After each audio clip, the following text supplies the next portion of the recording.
বাবা যখন ছোট, বাজনা শেখা। বাবা যখন ছোট তখন নানা রকম খেলনা কিনে দেওয়া হতো বাবাকে।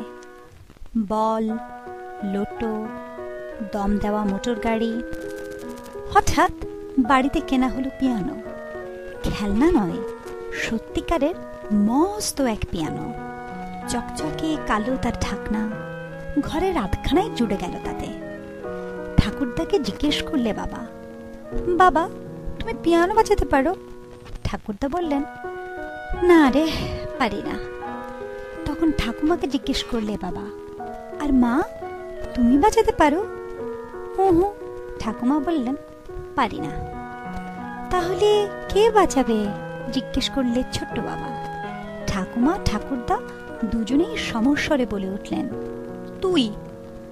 কিন্তু আমিও যে জানি না, বললে বাবা। তুই শিখবি, বললেন ঠাকুরদা। ঠাকুমা যোগ করলেন, মাস্টারনির নাম নাদেজদা ফিয়োদরভনা। তখন বাবার খেয়াল হলো কত বড় উপহার সে পেয়েছে।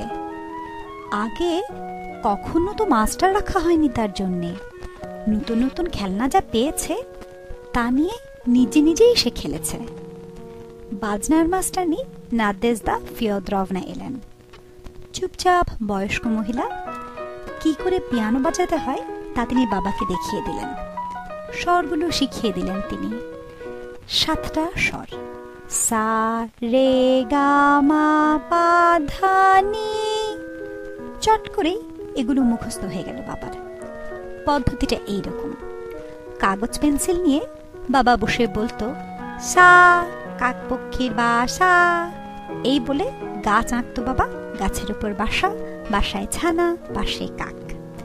রে ঘুম দিচ্ছে কুকুরে, আঁকতো উঠোন, উঠোনে খোপ, খোপের মধ্যে ঘুমিয়ে আছে কুকুর। এমনি করে এঁকে যেত গা ডুব দিগে যা, মা কিনে আন পাজামা, পা গাধা টানছে ধোপা, ধা সুর চাই সব সাধা, নি 7 রাজ্যের রানী।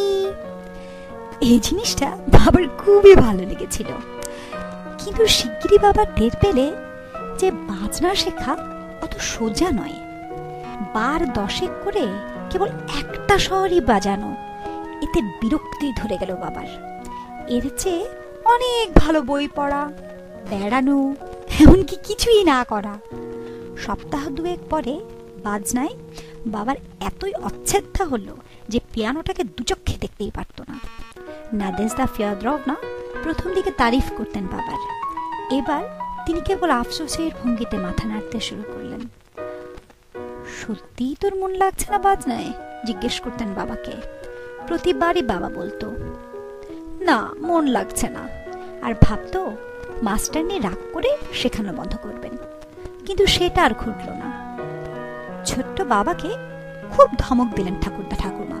বললেন, দেখ তো কি সুন্দর পিয়ানো কিনে দিলাম তোকে, মাস্টারে রেখে দিয়েছি, অথচ বাজনায় তোর মন নেই, লজ্জা করে না? ঠাকুরদা আরো বললেন, এখন বলছে গান শিখবো না, পরে বলবে স্কুলে যাব না, পরে বলবে কাজও করব না। এমন আলসেকে ছোট থেকেই কাজের তালিম দিতে হয়। আমার কাছে বাজনা শিখবি তুই। ঠাকুমা যোগ করলেন, আমায় যদি কেউ অমন ছেলেবেলায় পিয়ানো বাজাতে শেখাতো তাহলে ভাগ্যি মানতাম। ছোট্ট বাবা তখন বললে, গড় করছি তোমাদের, কিন্তু বাজনা আমি আর শিখছি না। নাদেজদা ফিয়োদরভনা যখন এলেন, দেখা গেল বাবা নেই। সারা বাড়ি খোঁজা হলো, রাস্তাঘাট দেখা হলো, কিন্তু পাওয়া গেল না কোথাও। আর ঠিক 1 ঘন্টা বাদে খাটের তল থেকে নিজেই বেরিয়ে এলো বাবা। বললে, বিদায় নাদেজদা ফিয়োদরভনা, বিদায়। ঠাকুরদা বললেন, শাস্তি দেব ওকে। ঠাকুমা বললেন, আমি ওকে দেব আরো 1 দফা। বাবা কিন্তু বলে দিল, যত খুশি শাস্তি দাও, কিন্তু পিয়ানো আর বাজাতে আর বলো না। বলেই কেঁদে ফেললো। ছোট তো, পিয়ানো বাজাতে কিছুতেই মন চাইছিল না। গানের মাস্টারনি নাদেজদা ফিয়োদরভনা তখন বললেন, বাজনা শুনে লোকের আনন্দ হবার কথা, আমার ছাত্ররা কেউ আমার কাছ থেকে পালিয়ে খাটের তলে লুকোয় না। পুরো 1 ঘন্টা খাটের তলে শুয়ে থাকতেই যদি ওর বেশি ভালো লাগে, তার মানে বাজনা শিখতেও চায় না। আর যদি না চায়, জেদ করে লাভ নেই, বড় হয়ে হয়তো নিজেই আফসোস করবে। বিদায়। আমার কাছ থেকে পালিয়ে যারা খাটের তলে লুকোয় না, তাদের কাছেই আমি যাব। এই বলে চলে গেলেন, আর আসেননি। ঠাকুরদা কিন্তু ছোট্ট বাবাকে শাস্তি না দিয়ে ছাড়েননি, ঠাকুমা দেন আলাদা আরেক দফা শাস্তি। তারপর বহুদিন মস্ত পিয়ানোটার দিকে বাবা চাইতেন মুখ ভার করে। বড় হয়ে বাবা টের পায় যে এদের সুরবোধ নেই, একটা গানও সে আজও পর্যন্ত সঠিকভাবে গাইতে পারে না। পিয়ানো বাজানো শিখলেও নিশ্চয়ই বাজাতো খুবই খারাপ। সত্যি, সব ছেলে মেয়েকেই কি আর পিয়ানো বাজানো শেখাতে হয়?